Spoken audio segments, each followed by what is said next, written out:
श्री गिरिराज धरण की जय, श्री वल्लभाधीश की जय। प्रणाम सब।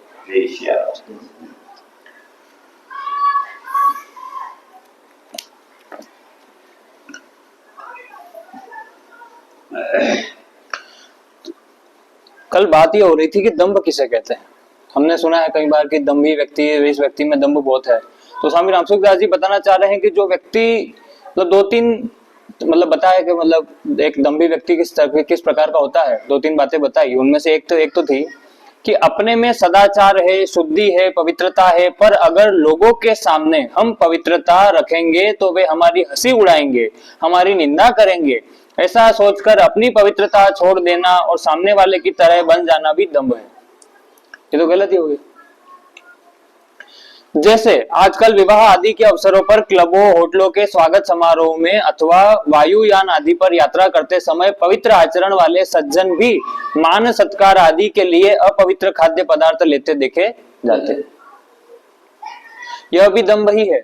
इसी तरह दुराचारी पुरुष भी अच्छे लोगों के समुदाय में आने पर मान सत्कार, कीर्ति, प्रतिष्ठा आदि की प्राप्ति की इच्छा से अपने को बाहर से धर्मात्मा, भक्त, सेवक, दानी आदि प्रकट करने लगते हैं, तो यह भी दंभ है। एक व्यक्ति बड़ा दुराचारी व्यक्ति है ना, सब पाप कर्म करता है, पर लोगों के सामने अगर वो भक्तों वाली वेशभूषा अगर रख ले तो हाँ, उसका क्या क्या तात्पर्य।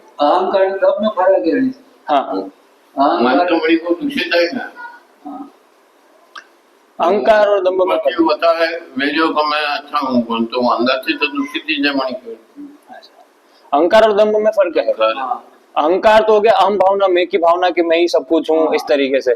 दंभ हो गया दिखावटीपन, दिखावा कर रहा है, दिखाने का बात अलग है, दिखाने की कोशिश कर रहा है किसी को कि हाँ मैं ऐसा हूँ, मैं ऐसा हूँ। और अहंकार हाँ मतलब है तो ये तो वही नकारात्मक ही, गलत ही चीज है ना। दंभ कोई अच्छी बात नहीं है।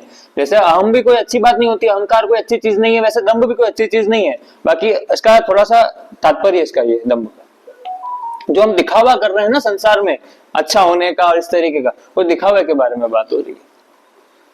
आगे क्यों मतलब ऐसे तो व्यक्ति दानी नहीं है पर बड़ा दानी बनने की कोशिश कर रहा है, दिखा रहा है, सेवक होने की कोशिश कर रहा है, अपने आप को भक्त बता रहा है, बड़ा धार्मिक व्यक्ति बता रहा है, इस तरीके से। हाँ बस वही, दिखाने के दांत अलग है और खाने के दांत अलग है।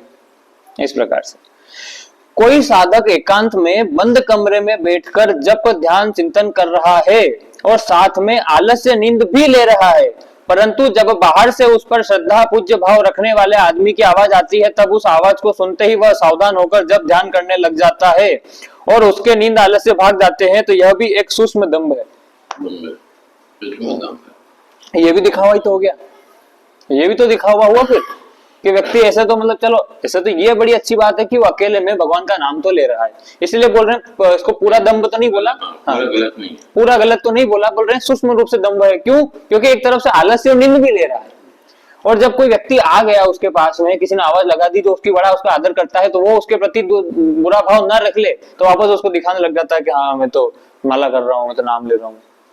और वही सुधर सकता है, आगे जाके सुधर सकता है। हाँ ये जरूर है। क्यों? क्योंकि वो पहले से पुण्यात्मा है, भगवान का नाम एकांत में ले रहा है, ये बहुत बड़ी बात है। इसलिए वो आगे जाकर वो व्यक्ति सुधर सकता है। एक दुराचारी व्यक्ति जो करता ही नहीं है, उससे हम क्या बात करें, उससे तो काफी गुना अच्छा है ऐसा। पर यह भी एक सूक्ष्म रूप से दंभ है कि चलो उसने वहां पर भी दिखावा करने की कोशिश तो करी इस तरीके से। आगे इसमें भी देखा जाए तो आवाज सुनकर सावधान हो जाना कोई दोष नहीं है। वैसे देखा जाए तो आवाज सुनी हमने और सावधान हो गए हम, ये कोई दोष नहीं है। पर उसमें जी पर उसमें जो दिखावटीपन का भाव आ जाता है कि यह आदमी मेरे में अश्रद्धा न कर ले, यह भाव आना दोष है। वो दोष है। दोष ये नहीं है कि आप किसी व्यक्ति ने आपको आवाज दे दी और आप उस आवाज को देख के जो आलस से नींद के झोंके खा रहे थे, आप सावधान हो गए, ये दोष नहीं था। दोष क्या हुआ कि वो आ रहा और आप ये सोचो कि वो मेरा बड़ा आदर करता है और मेरे प्रति फिर वो निरादर ना करने लग जाए, इस वजह से आप मतलब आप अगर हम ध्यान से देखें तो ये सकाम भावना हो गई है, ये निष्काम नहीं रही। स्वामी रामसुखदास जी यही कहना चाह रहे हैं, क्योंकि अगर निष्काम होता तो किसी के व्यक्ति की आवाज से आने जाने से उसको फर्क ही नहीं पड़ता, पर कहीं ना कहीं उसके अंदर अपने भजन की अपनी जो वो साधना कर रहा है, हाँ उस साधना के बदले में वो आदर चाह रहा है, उसकी हाँ उसकी एक कामना है कि मैं जो कार्य कर रहा हूँ, ये जो धार्मिक कार्य कर रहा हूँ, भगवान का नाम ले रहा हूँ, पाठ पूजा कर रहा हूँ, जो भी, इसके बदले में लोग मेरा क्या करे, सम्मान करे, मेरा आदर करे। तो ये तो कामना हो गई, और कामना हुई तो ये निष्काम कैसे हुआ, ये तो सकाम हो गया। और सकाम तो हम जानते हैं, सकाम कर्म तो आपको बंधनों से बांधने वाला होता है, पाप पुण्य के चक्र में पड़ने आप उसमें फंस जाओगे वापस, इस प्रकार से। इसलिए कह रहे हैं कि आप किसी की आवाज सुन के आप सावधान भी हो सकता है, मुक्ति नहीं हो सकता। हाँ, ये वाली बात, पुण्य और मुक्ति में बड़ा अंतर है। पाप और पुण्य अलग चीज होती है, और मुक्ति मोक्ष एक अपने आप में अलग चीज है। पुण्य होगा तो स्वर्ग मुक्तेगा, और मुक्ति होगा तो पार ही हो जाएगा। पाप और पुण्य से तो व्यक्ति नर्क और स्वर्ग इनमें जाता है, और जब इनका समय कार्यकाल पूरा होते ही वापस धरती पे मृत्यु लोक पे लौट आता है। पर मोक्ष को प्राप्त हुआ व्यक्ति वापस कभी लौट कर नहीं आता, ये वाली बात है। और मोक्ष प्राप्त करने के लिए पाप और पुण्य दोनों ही जरूरी नहीं है, दोनों अलग चीज है। मोक्ष प्राप्त करना अलग अलग अलग वो है बात। पुण्य करना तो हमारा कर्म है, वो तो कर्तव्य है हमारा, कि हम जो कर्म कर रहे हैं वो सत्कर्म करना है। पर उसके बदले में, उन पुण्यों के बदले में अगर आप मतलब हाँ कामना रख ली कि भैया ये सत्कर्म कर रहा हूँ, इससे मुझे पुण्य मिलेगा, आपने जैसे ये भावना रखी, तो अब वो जो आपने जो कर्म करा ना, वो आपके पुण्य के खाते में चला जाएगा, आपके भगवत मार्ग, भगवत प्राप्ति के मार्ग में नहीं जाने वाला। उससे अच्छा हाँ आपने कामना रख लिया, वो आगे फायदा देगा, समय ज्यादा लगेगा, फायदा तो देगा। क्यों? क्योंकि जैसे आज हम सब मतलब कोई व्यक्ति बड़ा अच्छा मतलब पुण्य कर रहा है, पर सकाम भावना से कर रहा है मान लीजिए, पर उससे होगा क्या कि उसके उस पुण्यों का उसको फल तो मिलेगा, और फल स्वरूप क्या होगा, अगला जन्म उसको फिर से मनुष्य जीवन मिल सकता है। इसके अलावा मनुष्य जीवन मिला, एक अच्छे कुल में उसका जन्म हो सकता है। इसके अलावा अच्छे कुल में अच्छे कुल में जन्म हुआ, अब फिर भी अगर वो सकाम भावना रखा हुआ है तो फिर अगला जन्म होगा, अगले जन्म में फिर किसी संत के घर में पैदा हो जाएगा, या किसी ऐसे संस्कारी घर में, धार्मिक प्रवृत्ति वाले व्यक्तियों के घर में उसका जन्म हो जाएगा, जहां से उसको भगवत प्राप्ति का मार्ग दिख जाए। इस तरीके से मतलब फिर वो क्रम बाय क्रम ऐसे आगे बढ़ेगा, स्टेप बाय स्टेप। उसको मतलब जो मोक्ष जो है, मुक्ति तो हर व्यक्ति को मिलनी है। आपको क्या लगता है, आपको, मुझे, सभी को मिलनी है, पर यही बात है कि आज कब जाके मिलनी है। जैसे आज हम पाठ कर रहे हैं, भगवान का नाम ले रहे हैं, तो ये हमारे पुण्यों के खाते में जमा तो हो रहा है।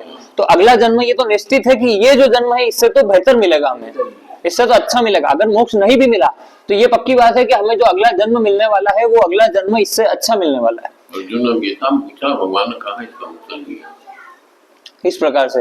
अब वो अच्छा जन्म मिलेगा किसी अच्छे कुल में और अच्छे संस्कारी ऐसे घर में व्यक्ति हो जाएगा, जहाँ पे साधु संतों का आना जाना रहता होगा, जहाँ पे संतों का उसको जो है मतलब सानिध्य मिलता हो, तो अपने आप वो व्यक्ति भगवत मार्ग पे चल पड़ता है। इस प्रकार से आगे, इस भाव के स्थान पर ऐसा भाव आना चाहिए कि भगवान ने बड़ा अच्छा किया कि मेरे को सावधान करके जप ध्यान में लगा दिया। इन सब प्रकार के दंभों का अभाव होना अदम्भित्व है। कि मतलब व्यक्ति के मतलब देखो, किसी ने उसको आवाज लगाई जब वो माला कर रहा था और नींद ले रहा था, उससे वो सावधान हो गया, तो उसके पीछे उसका भाव क्या होना चाहिए? उसका भाव यह होना चाहिए कि हाँ, ये अच्छा हुआ कि भगवान ने मुझे, इस व्यक्ति के द्वारा मुझे चेता दिया कि मैं भगवान की तकी नाम में मुझे जो आलस्य आ रहा था, ये आलस्य मेरा दूर हो जाए, भाग जाए। ना कि ये भाव होना चाहिए कि मैं इसके सामने दिखावा करने लगूं ताकि ये मेरा आदर करे। आप संबंध भगवान से जोड़ना चाह रहे हो या इस संसार से जोड़ना चाह रहे हो, क्षेत्र से जोड़ रहे हो या क्षेत्रज्ञ से जोड़ रहे हो, दोनों बातें हैं, वो आपके ऊपर निर्भर करता है। आप क्या चाहते हो? भाव तो आज इस संसार में सब कुछ भाव के ऊपर ही डिपेंड करता है। आपका भाव कैसा है? आप कोई भी कर्म करिए। संत रैदास जी तो चमड़ा काटा करते थे ना, पर वो हर समय उनका संबंध उस चमड़े से नहीं था जो काटते थे, वो तो उनका कर्म था। वो बस जुड़े हुए हर समय 24 घंटे हर समय वो स्मरण भगवान का करके रखते थे, इसलिए उनको संत की उपाधि मिली। हमने इस बारे में कई बार चर्चा करी है। रस खान जी मुसलमान होने के बाद भी संत कहलाए, उनकी समाधि आज वृंदावन में आप देखोगे तो आपको ब्रज में आप देखने को मिलेगी। रस खान जी का तो एक बड़ा अच्छा चरित्र है। एक बार हम रस खान जी की जीवन चरित्र पर भी चर्चा करेंगे कभी समय निकाल कर। रस खान जी का बहुत, रस खान जी हुए, मीराबाई हुई, एक ताज बेगम भी हुई। ताज बेगम जो मुगल जो शासक थे, अकबर या फिर इनकी किसी की भतीजी थी, तो वो भी वृंदावन, उनकी भी समाधि वृंदावन में। आज भी नाथद्वारा में होली के दिन सबसे पहले वो ताज बेगम के पद गाए जाते हैं। उनमें से उनका एक पद है, सुनो दिल जानी मेरे दिल की कहानी, ठाकुर जी को समर्पित किया हुआ। कि तेरे हाथों हूँ बिकानी, बदनामी भी सहूंगी। मिडिल परिवार में होते हुए भी उसने भावना भगवान के प्रति रखी, इसीलिए नाम चला रहे हैं। चलो वही अच्छा आदमी तो मुसलमान भी बढ़िया है, तो बुरा आदमी तो हिंदू भी बढ़िया हाँ बस हो जाती है। मतलब ये तो कर्मों के अनुसार है, धर्म किसी जाति के अनुसार नहीं है। है। जाति तो है नहीं, हाँ और उसमें परमात्मा और इसमें जाति नहीं है। ये बात कल भी हुई थी। कोई व्यक्ति जो है ना, उसके कुल पर, उसकी जाति पर, उसके धर्म पर निर्भर नहीं करता कि वो मोक्ष का वो योग्य है कि नहीं, उसका पात्र है कि नहीं भगवत प्राप्ति का। हाँ वो उसके कर्म के ऊपर है। कोई व्यक्ति किसी भी धर्म का हो, किसी भी समुदाय का हो, किसी भी जाति का हो, किसी भी वर्ण का हो, किसी भी आश्रम का हो, किसी भी कुल का हो, है ना, और कोई भी वो कार्य करता हो, उससे कोई फर्क नहीं पड़ता। फर्क इससे पड़ता है कि उसने संबंध इस संसार से बना रखा है या भगवान से बना रखा है, परमात्मा से बना रखा है। अब उस परमात्मा को भी किसी भी नाम से जाने, आप किसी भी नाम से बुलाओ, आप वो व्यक्ति अपने समुदाय के हिसाब से, अपने धर्म के हिसाब से ऊपर वाले को एक अलग नाम से बुला रहा है, हम एक अलग नाम से बुला रहे हैं। हम शिव बोलेंगे, हम कृष्ण बोलेंगे, हम राम बोलेंगे, हम माता जी के नाम ले रहे। आप किसी भी नाम से उसको बुलाओ, ये तो सब ब्रह्म ही। ये बात जरूर है कि फिर हम जिस किसी की भी उपासना करते हैं, फिर हम उपासना एक ही की करनी चाहिए। ये जो अलग अलग उपासना हम करने लग जाते हैं, ये जरूर गलत है कि आज सोमवार हुआ तो सबको हाँ करो अपने उपासना एक ही की होती है कि हाँ मैं इनकी उपासना करता हूँ। सोमवार आया तो आप शिव जी की उपासना करने लग गए, मंगलवार आया तो आप फिर हनुमान जी की करने लग गए, बुधवार आया तो चलो मतलब हाँ गणपति जी की करने लग गए, गुरुवार आ गए तो गुरु महाराज की, बृहस्पति जी की करने लग गए, शनिवार आ गया तो फिर से शनि महाराज की कर ली, रविवार आया तो सूर्य की कर ली। ये ऐसे उपासना नहीं होती। ये भी करो, निष्काम करो, साधना भी करना, उनसे कुछ लेना देना। तो उपासना एक ही की होती है। जैसे हमारे उपासना करो, कोई कामना तो ये बात तो पहले भी चर्चा हुई थी कि पिता हमारे एक ही होते हैं। हमारे मामा है, हमारे फूफा है, हमारे काका है, बड़े पापा है, सब है, हम सबका आदर करते हैं। पर अगर हमें कोई भी आवश्यकता है, कोई भी बात होती, कुछ भी होती, पिता से ही बात करी जाती है। वो बात हम ऐसे थोड़ी ना, पड़ोसी, आदर तो हम सबका करते हैं ना, पर आवश्यकता है, हमें कुछ भी बात है तो हम मांगते किससे हैं? हमें कुछ भी बात है अगर, तो हम कहते किससे हैं? हमारे पिता से। तो हमारे पिता हमने हाँ उपासना एक ही की करी जाती है। अगर आप अलग अलग भटकोगे ना रास्तों पे, मार्ग तो एक चुनना पड़ता है ना। आप ज्ञान मार्ग चुनना चाह रहे हो या भक्ति मार्ग पे आप जा रहे हो, या आप योग कोई मतलब कोई ध्यान योग, कर्म योग, कोई सा योग चुनना चाह रहे हो, शास्त्र प्रमाण है ना इस बात का। ये उपासना हाँ जाना सब में है, पर उपासना एक ही की होती है। आप और वो आपके अनुसार आप चुनिए, आप किसकी उपासना करना चाहते हैं। शास्त्र शास्त्र में आएगी तो आदि खत्म होगी। ऐसे आगे उपाय, साधक को अपना उद्देश्य एकमात्र परमात्मा प्राप्ति का ही रखना चाहिए। ये तो हम सब जानते ही हैं कि हमारा लक्ष्य क्या होना चाहिए, परमात्मा प्राप्ति। लोगों को दिखाने का किंचन मात्र भी नहीं। ऐसा नहीं कि हम लोगों को दिखाने के लिए हम ये इस मार्ग पे चले हैं। लोगों को दिखाने का क्या फायदा? अगर उसमें दिखावटीपन आ जाएगा तो उसके साधन में शिथिलता आ जाएगी। होता क्या है, व्यक्ति का तेज गिर जाता है, व्यक्ति अपनी स्थिति से गिर जाता है। क्योंकि सकाम भावना आ गई ना। आप देखिए जो साधु संत होते हैं ना, बड़े निष्काम भाव वाले, बड़े तेजस्वी होते हैं। उनके मतलब एक उनके जो मुख से निकले हुए शब्द का है ना, बहुत भारी असर पड़ता है।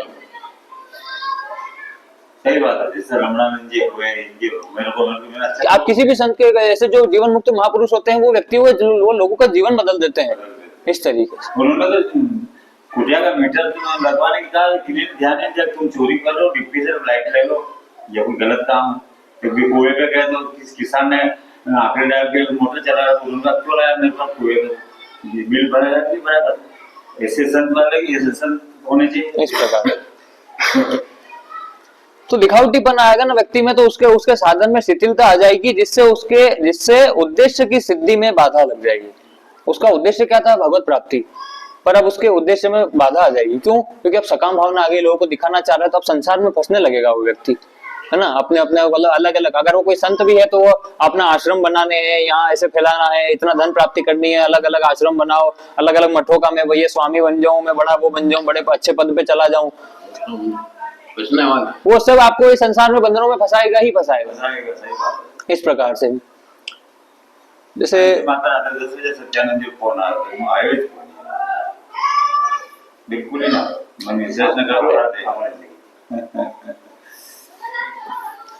समय है बाकी, चलो हाँ 10 मिनट लेके ठीक है, चलो कोई बात नहीं। तो हाँ, क्या बात चल रही थी अभी? हाँ, जैसे अब जैसे बंधन की बात हो रही थी, तो मैं आपको एक छोटी सी कथा, मतलब एक छोटा सा चरित्र बताता हूँ एक संत का, है ना, आप सुनिएगा, आपको बड़ा आनंद आएगा।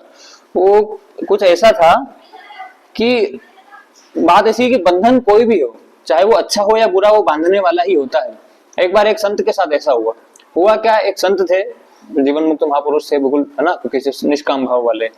वो सब तरफ जैसे जाते थे, अलग अलग भिक्षा मांगते, वही जिनको मधुकरी बोलते हैं, तो मधुकरी मांगने जाते थे। जो भी मधुकरी मिल जाता था उसको पा लेते थे। उनका कोई घर नहीं था, कोई ठिकाना नहीं था, ऐसी अलग अलग जगह जगह जाकर भ्रमण करते थे।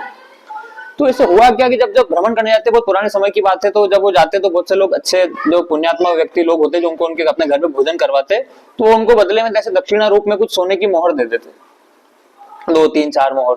ऐसे अलग अलग जगह जब भी जाते तो कोई व्यक्ति होंगे तो उनके पास थोड़ी सी सोने की मोहर इकट्ठी होगी। अब वो धन जब उनके पास में इकट्ठा हुआ तो उनके मन में ये भाव आया कि अगर मैं इसको 1 साल तक अगर मैं ऐसे ही इतनी मोहर इकट्ठी करता रहता हूँ, तो मैं 1 साल बाद हरिद्वार में जो कुंभ होने वाला है, उस कुंभ में जितने भी साधु संत सन्यासी आएंगे उन सबके लिए एक भंडारा करवा दूंगा और सभी को मैं भोजन करवाऊंगा। ये उनके मन में भाव आया। क्योंकि देखिए, संत है और एक मतलब वही जीवन मुक्त महापुरुष है, तो कोई गलत भावना तो आने से रही। गलत भाव तो आएगा नहीं कि उस धन का मैं कोई सकाम मेरे लिए कोई इस्तेमाल करूं, नहीं। भाव भी उनके मन में क्या आया कि मैं संतों को भोजन पवाऊंगा जो भी कुंभ के मेले में उस समय आएंगे वहां पे। ये बात थी 1 साल बाद।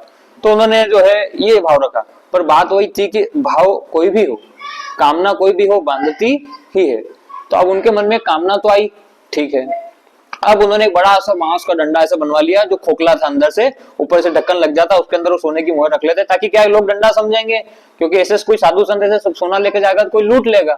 तो एक बड़ा सा ऐसे डंडा लेकर जाने लगे, उसके अंदर मोहर भर लेते, जहां भी जाते कोई देता उसके अंदर डाल लेते, डब्बे वापस पैक कर लेते और डंडा लेके चले जाते।